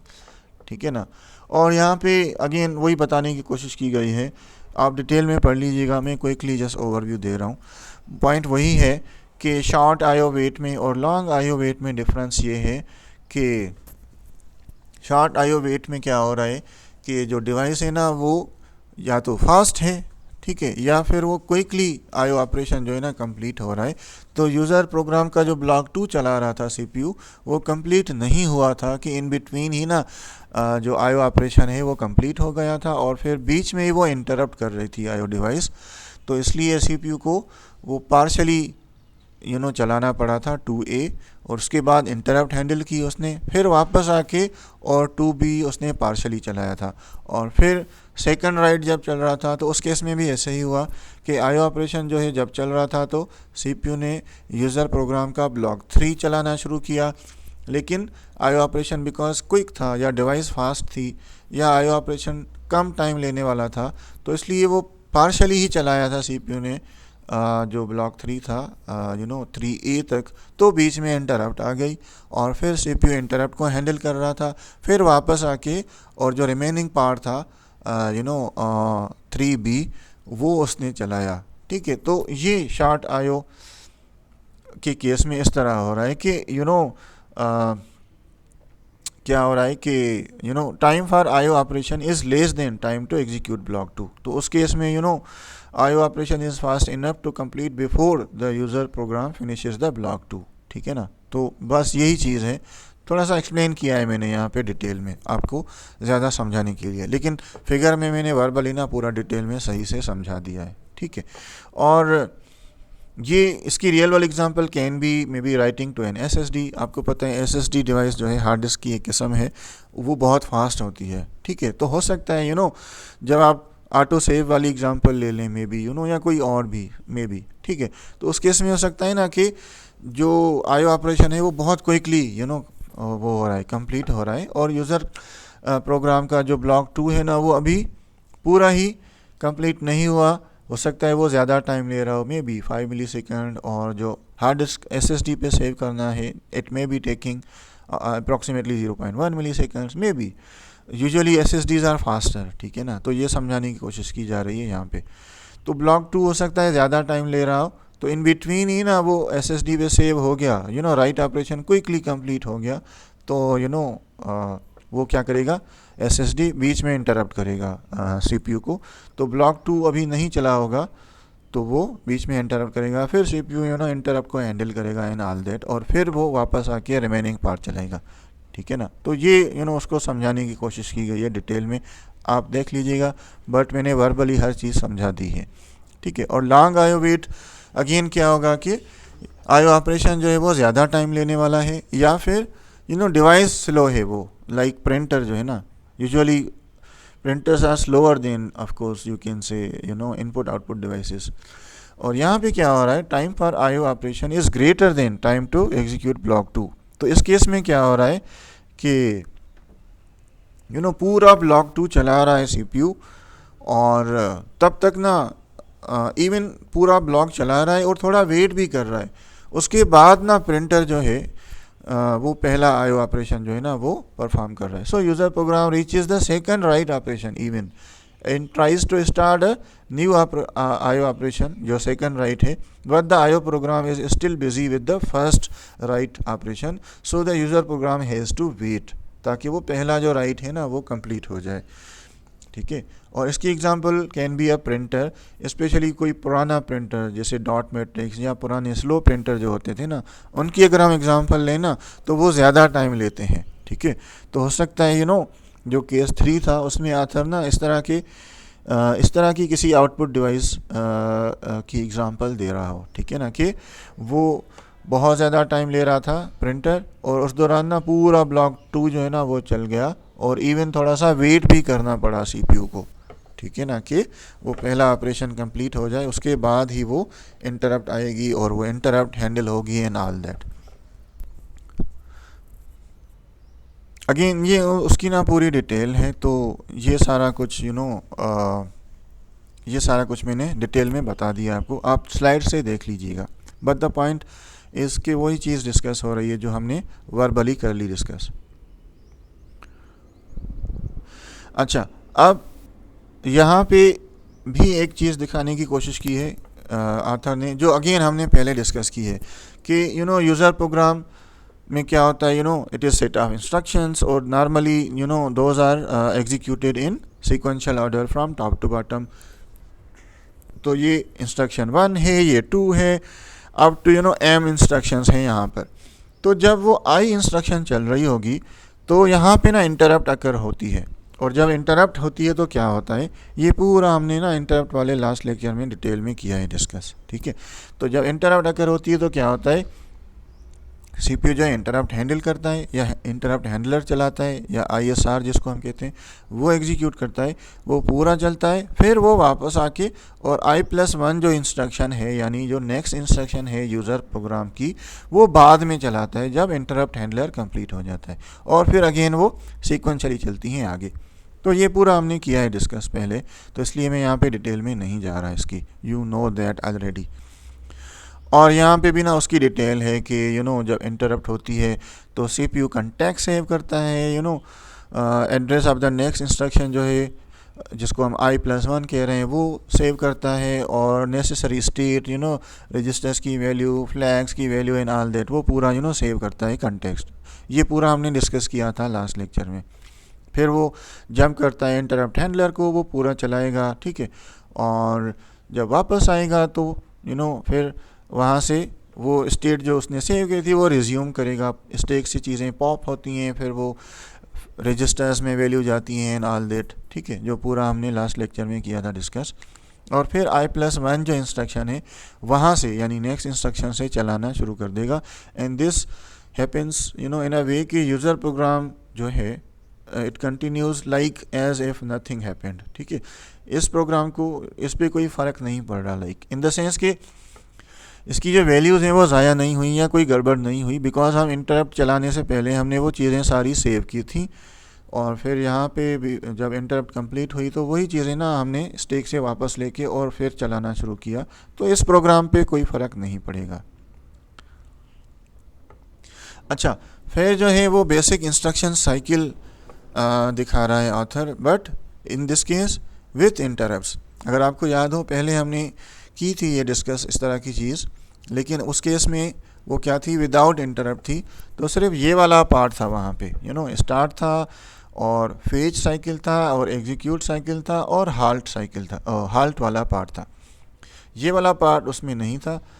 और अब जो है ऑथर जो है वो, बिकॉज उसने इंटरप्ट्स का थोड़ा सा जिक्र किया है, तो अब वो बताने की कोशिश कर रहा है कि इंस्ट्रक्शन साइकिल विथ इंटरप्ट जो है ना वो कैसे चल रही होगी। तो क्या होगा, इंस्ट्रक्शन फेच होगी, वो एग्जीक्यूट होगी, ठीक है। फिर दो पॉसिबिलिटीज़ हैं, या तो फिर दो पॉसिबिलिटीज़ हैं, या तो इंटरप्ट डिसेबल्ड हैं, तो उस केस में क्या होगा, पहले जिस तरह हो रहा था ना, ऑलमोस्ट वही हो रहा होगा कि एक इंस्ट्रक्शन फेच हुई, एग्जीक्यूट हुई, फिर क्या होगा, नेक्स्ट इंस्ट्रक्शन फेच होगी और फिर वो एग्जीक्यूट होगी और ये साइकिल चलेगा, ठीक है। बिकॉज इंटरप्ट्स आर डिसेबल्ड, तो सीपीयू क्या करेगा, इंटरप्ट को नहीं चलाएगा, उनको इग्नोर कर देता है, ठीक है। और देयर आर सिचुएशंस जहाँ पे ना हम इंटरप्ट्स को डिसेबल करते हैं, उसको थोड़ी देर के बाद हम करते हैं explain.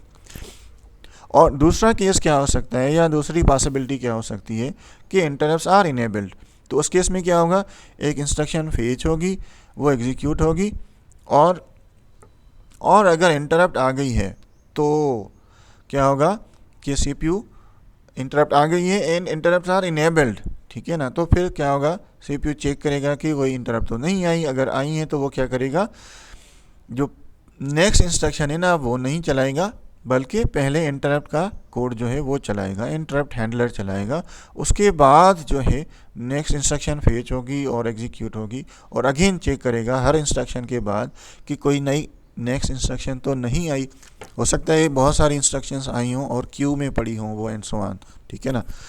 So instruction cycle with interrupt जो है वो इस तरह काम करती है।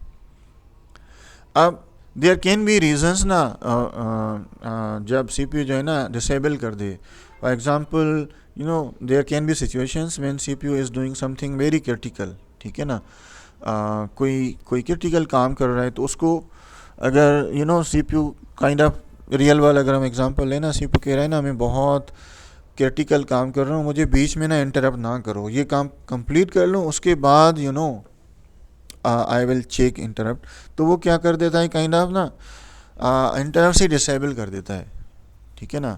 जिस तरह में भी आप कोई इंपॉर्टेंट काम कर रहे हैं तो सारी मोबाइल फ़ोन, ये सारी डिवाइसेस ना आप बंद कर दें कि बीच में ना कोई डिस्टर्ब ना करे आपको, वो पूरा काम कर लें आप, उसके बाद ना आप चेक करेंगे कोई कॉल आई थी या मैसेज आया था, and all that, something like that. तो कोई क्रिटिकल काम कर रहा है अगर सीपीयू, तो वो डिसेबल कर देता है इंटरप्ट। अब उस बीच में अगर इंटरप्ट आ भी गई ना, तो वो पीछे किसी क्यू में वेट करती हैं, सीपीयू जो है ना वो इंटरप्ट नहीं होता, वो जो अपना काम कर रहा है ना वो पूरा कंप्लीट कर लेगा, उसके बाद ना वो इनेबल करता है इंटरप्ट, और फिर चेक करता है कि बीच में कोई इंटरप्ट आई हैं तो वो उनको चलाएगा, ठीक है ना। So this is the case when interrupts can be disabled, and in that case अगर इंटर आती भी हैं तो सीपीयू उनको इग्नोर करता है फॉर नाउ, बाद में वो देखेगा लेकिन उस वक्त तक वो इग्नोर करेगा उन्हें। और ये फिगर की बात हो रही थी जो चीज़ें पहले हमने डिस्कस की है ना, ऑलमोस्ट वही चीज़ है, दोबारा थोड़ा दूसरे तरीके से आथर ने दिखाने की कोशिश की है। यहाँ पे ये जो ब्लैक बॉक्स है ना, ये वेटिंग को डिनोट कर रहा है, ठीक है। तो यहाँ पे भी क्या हो रहा है कि शॉर्ट आईओ वेट वाला ना जो केस है वो समझाने की कोशिश की है ऑथर ने, लेकिन दो तरह से, विदाउट इंटरप्ट और विथ इंटरप्ट। तो विदाउट इंटरप्ट में क्या होगा, अच्छा ये जो ग्रीनिश पार्ट है ना ये यूज़र प्रोग्राम को डिनोट कर रहा है, ये 1, 2 और 3, और जो ग्रेश पार्ट है ये 4 और 5 ये आईओ प्रोग्राम को डिनोट कर रहा है। सो यहाँ पे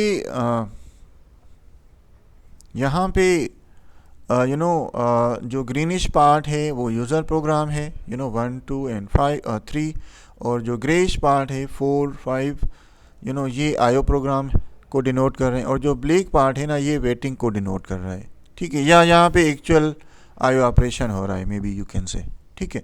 तो जो विदाउट इंटरप्ट्स वाला केस था, इसमें हमने देखा ना कि 1 ब्लॉक चलेगा, यूज़र प्रोग्राम का पहला ब्लॉक चलेगा, फिर राइट ऑपरेशन चलेगा तो ये ब्लॉक 4 चलेगा, और ये जो ब्लैक पार्ट है ना यहाँ पे एक्चुअल आईओ ऑपरेशन जो है ना वो हो रहा है, ठीक है। और बिकॉज ये विदाउट इंटरप्ट वाला केस है, तो जब आईओ ऑपरेशन हो रहा होता है और इंटरप्ट इन्वॉल्व नहीं है तो सीपीयू उस वक्त जस्ट वेट कर रहा होता है, कुछ और काम नहीं करता।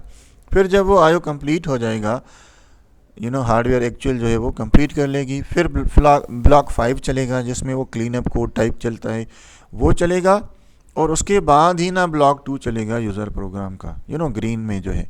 फिर क्या होगा, दूसरा राइट ऑपरेशन होगा, उसमें ब्लॉक 4 चलेगा, वो जो इनिशियल सेटअप कोड है and all that.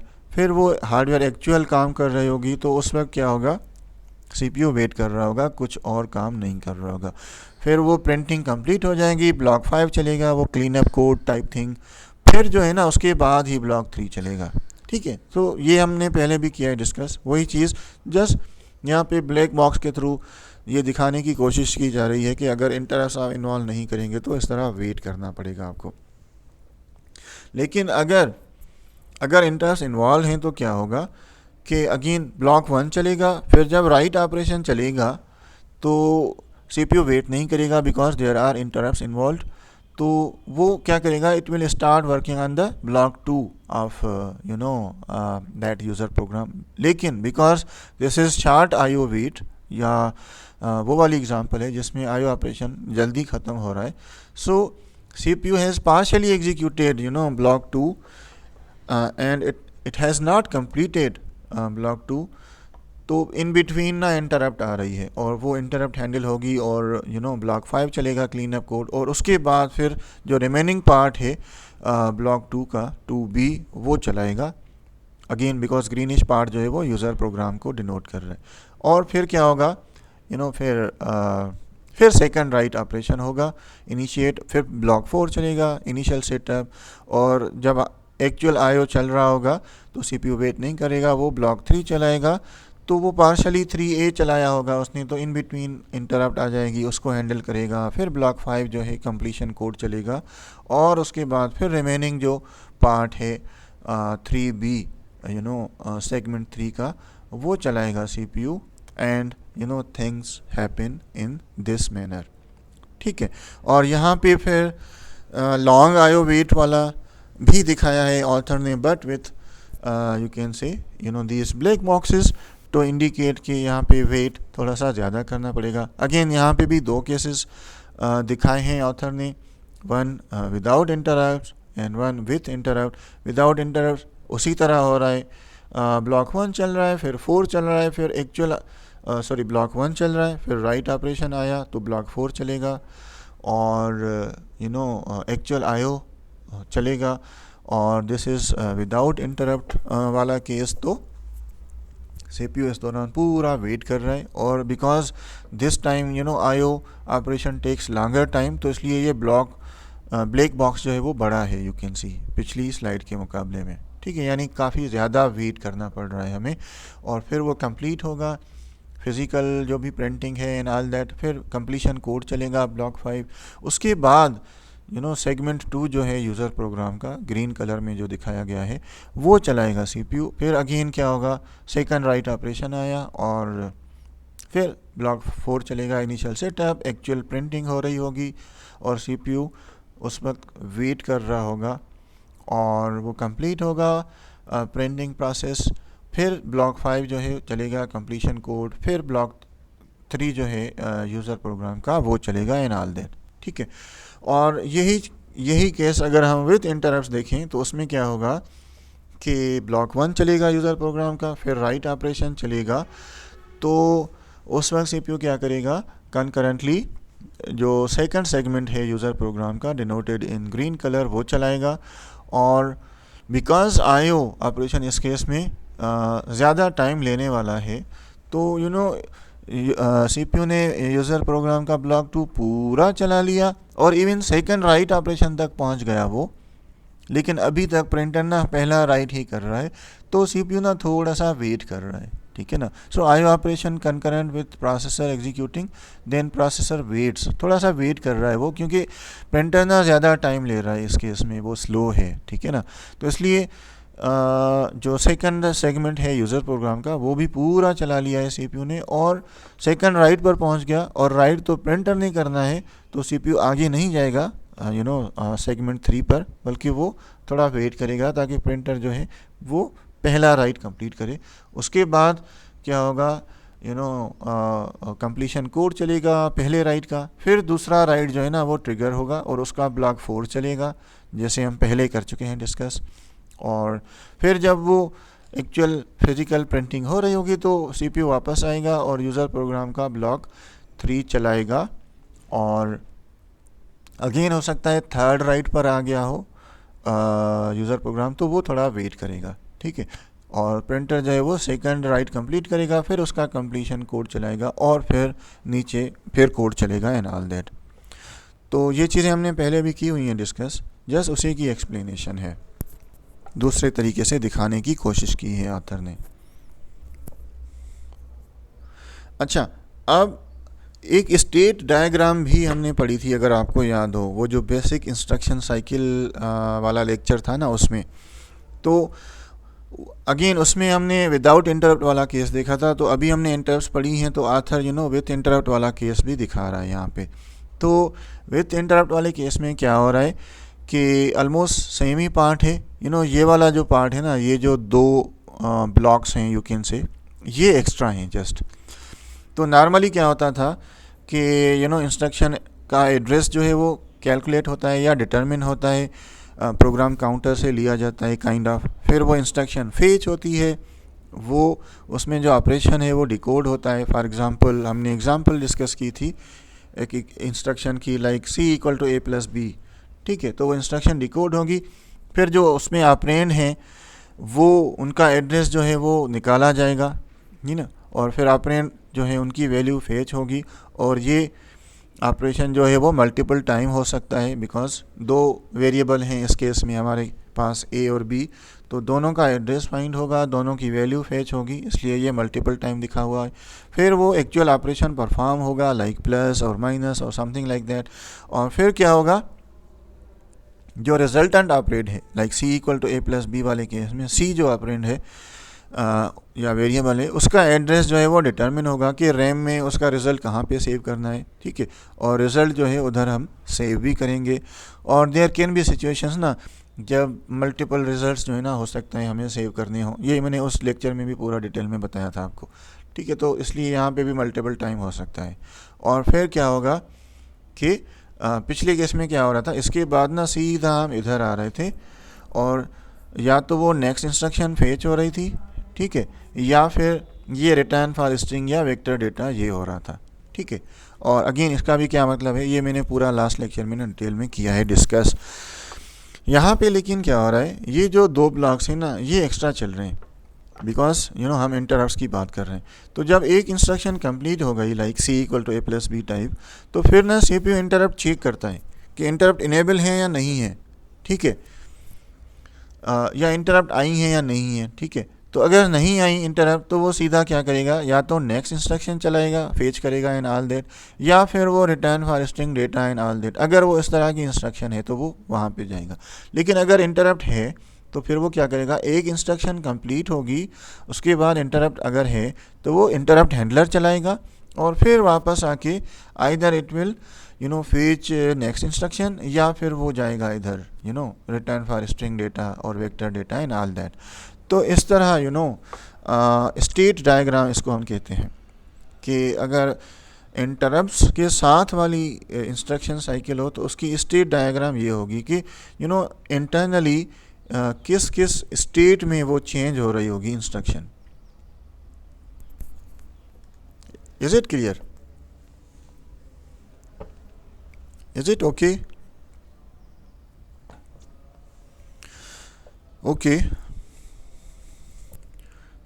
So next is multiple interrupts. अब there can be situations ना जब आपके पास एक से ज़्यादा interrupts आ सकती हों, ठीक है। So there can be cases when there can be more than one interrupt generated during the execution of a user program. For example, a program may be receiving data from a communication line and printing results as well. मतलब हो सकता है आप hard disk से या network से data ले भी रहे हों और प्रिंटर को भेज भी रहे हों। तो दो तरह के काम हो रहे हैं। तो दोनों डिवाइसेस ना आपको इंटरप्ट करेंगी या कर सकती हैं। नेटवर्क से डेटा अगर आप कंटिन्यूसली ले रहे हैं, लेट्स सपोज यूट्यूब से स्ट्रीमिंग कर रहे हैं या किसी भी तरह का नेटवर्क बेस्ड काम कर रहे हैं मे बी, या हार्ड डिस्क से डेटा रिसीव कर रहे हैं मे बी, ठीक है। तो वो आपको ना बार बार इंटरप्ट करेगी कि ये नेक्स्ट चंक डेटा आपका पहुंच गया है, इसको प्रोसेस करो लाइक यूट्यूब में ना बफरिंग होती है, 10-10 20-20 सेकंड का डेटा हो सकता है आपको आ जाए, फिर उसको प्ले करेंगे, फिर नेक्स्ट जो चंक आएगा उसको रिसीव करके उसको प्ले करेंगे एंड ऑल दैट, ठीक है। और उस दौरान हो सकता है प्रिंट भी कर रहे हो आप, तो हो सकता है 2-3 पेजेस या 10 पेजेस प्रिंट हो गए हों, फिर प्रिंटर आपको कहे कि ये वाला काम मैंने कर लिया, नेक्स्ट पेजेस भेजो एंड ऑल दैट। तो मल्टीपल डिवाइसेस आपको हो सकता है इंटरप्ट दे रही हो, या इवन ये भी हो सकता है कि बीच में कोई गड़बड़ हो गई। हमने इंटरप्ट वाले लेक्चर में ये भी किया था डिस्कस कि कोई हार्डवेयर फेल्यूर हो गया, कोई सीवियर एरर आ गया, उस केस में भी इंटरप्ट्स आती हैं, ठीक है ना। So there can be different scenarios you can consider in your mind, जहाँ पे इस तरह की पॉसिबिलिटी हो सकती है। So printer will generate an interrupt every time it completes a print operation in communication control. Line controller will generate interrupt every time a new data arrives. ठीक है, जैसे मैंने बता दिया. So in any cases it is possible for a communication interrupt to occur while a printer interrupt is being processed. अब यहाँ पे कह रहा है वो ऑथर कि ये भी पॉसिबल हो सकता है कि इवन एक इंटरप्ट ना चला रहा था सीपीयू और बीच में ही वो दूसरी इंटरप्ट आ गई। मतलब हो सकता है प्रिंटर वाली इंटरप्ट चला रहा था सीपीयू, उसका आईएसआर इंटरप्ट सर्विस रूटीन पूरा कुछ चला रहा था, और उस दौरान ही दूसरी डिवाइस ने ना इंटरप्ट कर दिया। तो अब इस चीज़ को कैसे हैंडल किया जाता है?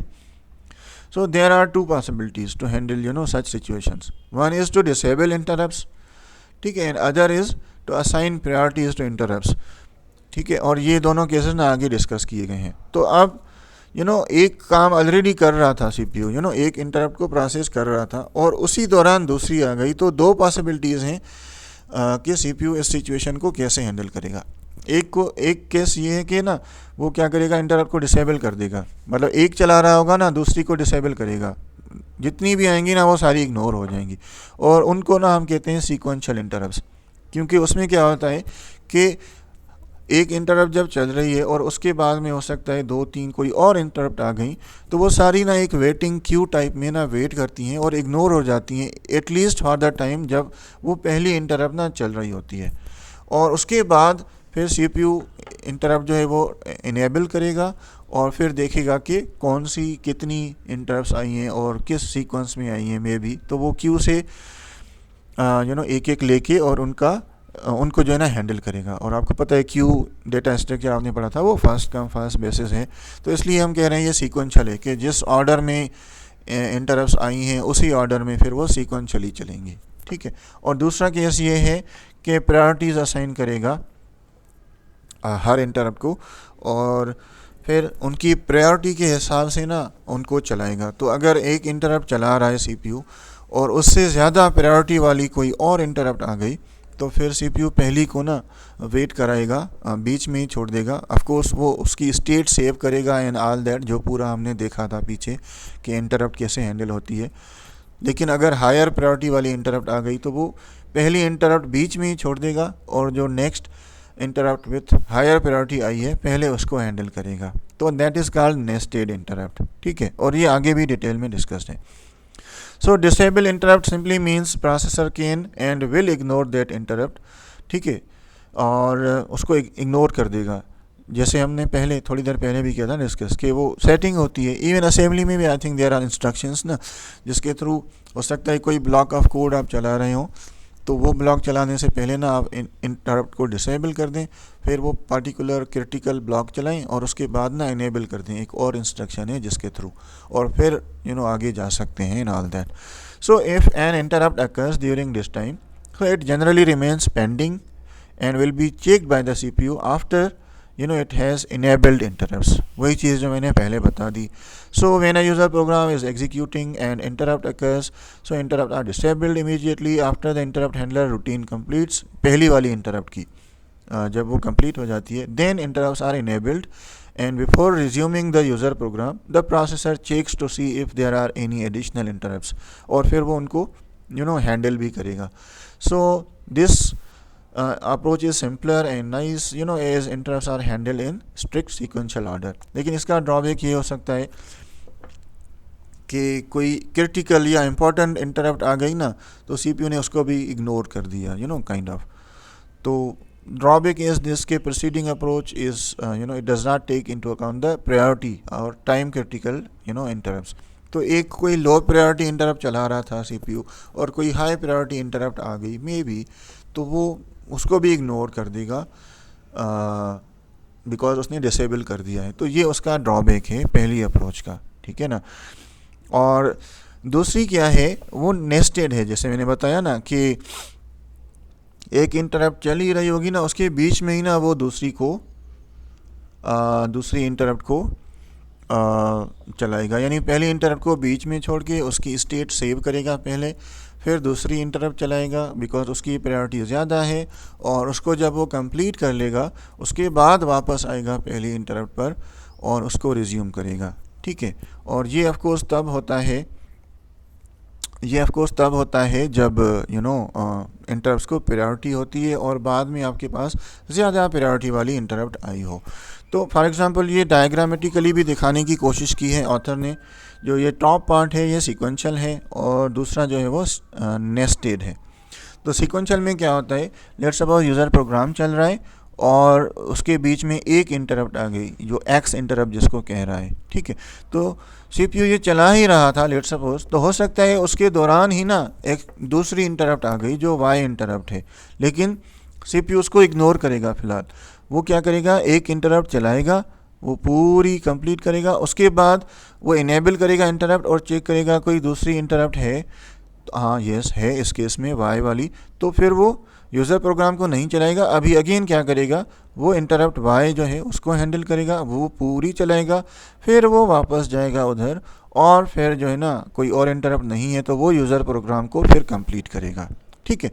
तो यहाँ पे you can see interrupts are handled in sequential order. ये पहले ये चलेगी, वो कंप्लीट होगी, उसके बाद दूसरी चलेगी, अगर कोई तीसरी भी आती तो ये कंप्लीट करके फिर वो तीसरी को जाता और उसको कंप्लीट करके और फिर यूज़र प्रोग्राम को कंप्लीट करता।